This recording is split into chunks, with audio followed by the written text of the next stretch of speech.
Let me now take this opportunity to ask my sister, the President of Tanzania, President Suluhu Hassan, to make her statement. Your Excellency, you have the floor.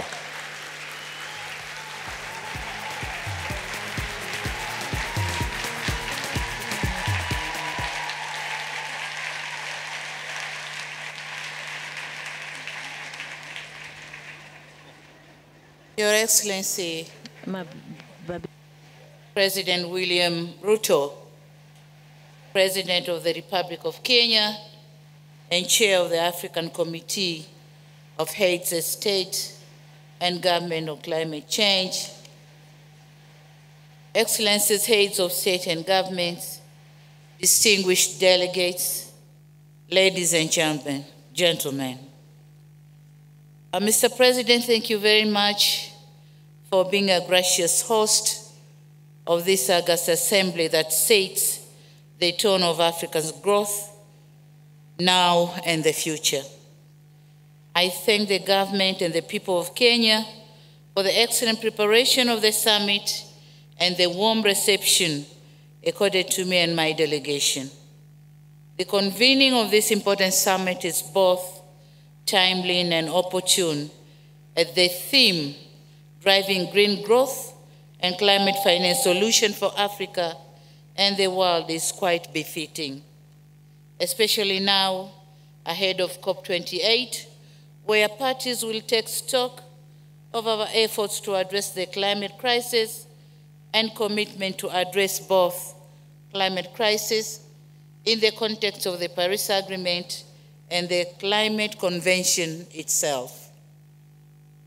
Excellencies, the stakes are high and actions have to take place not tomorrow, but today and literally now.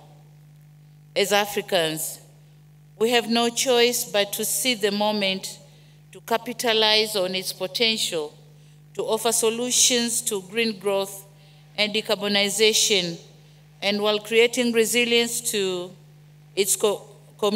our communities and economies.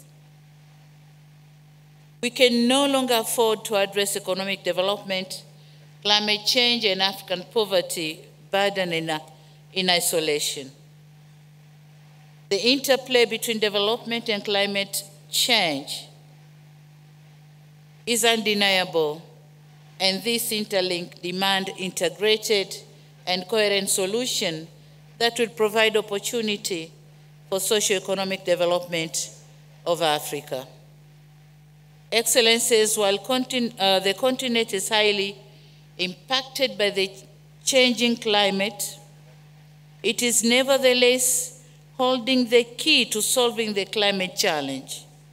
The just released Economic Development in Africa Report 2023 shows the potential of Africa to capture technology-intensive global supply chains, and it said it all about development of Africa with climate change. It provides a unique insight into Africa's centrality to the green transition that will clearly transform our continent economies. It is said that all metals and minerals that are important and strategic for the low carbon transition are abundantly found in Africa. And these are chromium, lithium, natural graphite, nickel, niobium, rare earth metals, silver, and many more. Given the abundance of these minerals, the continent needs to reposition itself not only as a supplier of raw materials globally, but strengthen the value chains by ensuring their conversion into intermediate and final products is done within the continent. As critical minerals, as they were called critical minerals, they have to make critical contributions to our internal revenue collection and employment creation. They also have to contribute critically in the environmental protection in our countries. So having all these, Africa has to stand firm to use the materials for our own development. Excellencies, human capital dividend in Africa is another force to reckon. To avoid the past mistakes in the history of our continent, we need to focus on human capital advancement by training our own people, especially youth, so as to be able to reap from these vast opportunities. We need to consider the climate crisis as an opportunity to address the youth unemployment challenges. Excellencies, beyond the African potentials, we have potentials in our individual countries. My country, Tanzania, is leading the way by demonstrating strong momentum in driving the green growth. Almost 95% of our energy is from hydro and natural gas.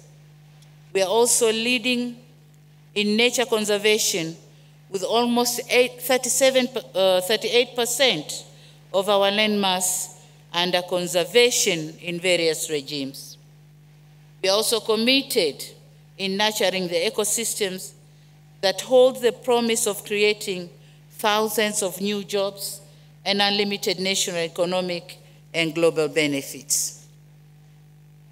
Talking on the offering of critical mineral to the world, Tanzania has huge deposits of some of these critical minerals needed today. Helium is present around Lake Rukwa Basin, nickel deposit around Lake Victoria, graphite reserves at the southern eastern part of the country, and we also accommodate other deposits, critical minerals, including copper and lithium, as well as rare elements. Despite of the above scenario, we, however, need to face the fact that Tanzania, and indeed the whole of the African continent, still faces unprecedented impacts of climate change, with limited capacity to finance the mitigation and adaptation needs. And thus, as we head towards COP28, we have to raise an African voice on the establishment and capitalization of a special fund for Africa. The contribution and the pledges which are given by the advanced countries have to say what percentage of those pledges goes to Africa, and not just a blanket pledges. As I conclude, and as you are all aware, Tanzania is hosting the AGRIF Food and Agriculture Summit this same week. The presidential summit is on 7th of September, a day after tomorrow. I therefore wish to use this opportunity to once again invite you to Tanzania, and I'll personally be there to welcome you all. Once again, I congratulate you, Mr. President Ruto, for organizing such a successful event, and I look forward to seeing you all in Dar es Salaam. I thank you very much for your attention. Thank you very much, Your Excellency. Another round of applause for President Samia Suluhu Hassan. Now it's my pleasure to request